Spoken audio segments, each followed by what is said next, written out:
Devenu un entraîneur très populaire ces dernières années, Hervé Renard n'a pas toujours été dans le football. Comme il l'a confié à Alexandre Ruiz dans l'émission Signature de Fair Play, il a travaillé dans un autre domaine, qui n'a rien à voir avec le sport, avant de tout plaquer sur un coup de tête. Si est-il l'entraîneur dont on parle le plus en ce moment et pourtant, il n'entraîne pas le Paris Saint-Germain ou l'Olympique de Marseille. Depuis quelques mois maintenant, Hervé Renard est à la tête de l'équipe de France féminine, en remplacement de Corinne Diacre, et il a déjà imposé son style. Juste avant de démarrer la Coupe du Monde féminine, au cours de laquelle les Françaises vont affronter les Marocaines ce mardi 8 août, l'ancien joueur de 54 ans s'est longtemps confié au célèbre Alexandre Ruiz, journaliste sportif à la tête de Signature, une émission de Fair Play qui se concentre sur les moments clés de la vie du sélectionneur des Bleus. Homme plutôt discret sur sa vie privée, Hervé Renard a profité de cette entrevue pour en dire plus sur son histoire et notamment sa vie avant de devenir entraîneur. À l'époque, il vit encore avec sa première femme, avec qui il a eu plusieurs enfants, mais il n'est pas du tout dans le domaine du sport.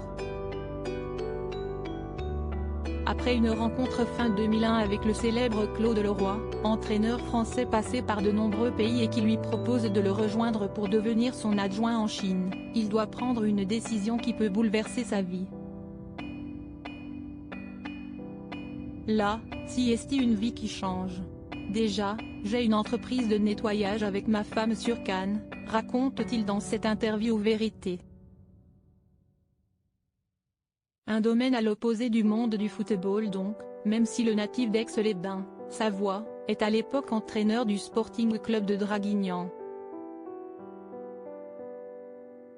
Pourtant, avant de partir pour cette nouvelle aventure aussi excitante qu'incertaine, Hervé Renard décide de jouer la sécurité.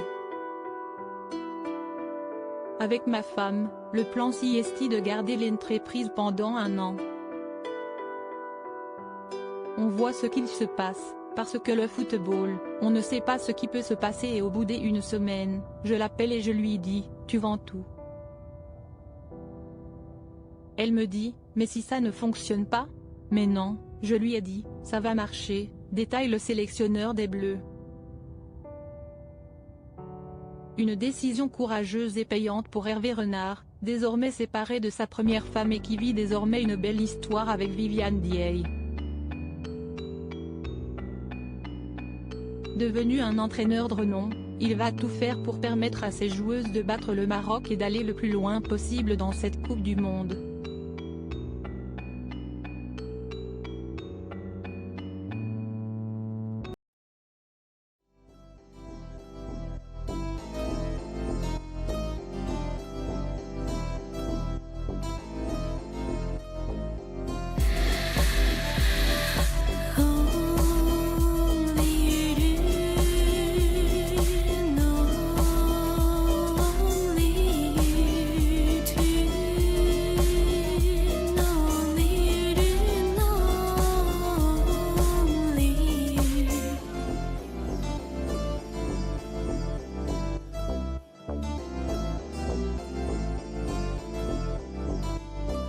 To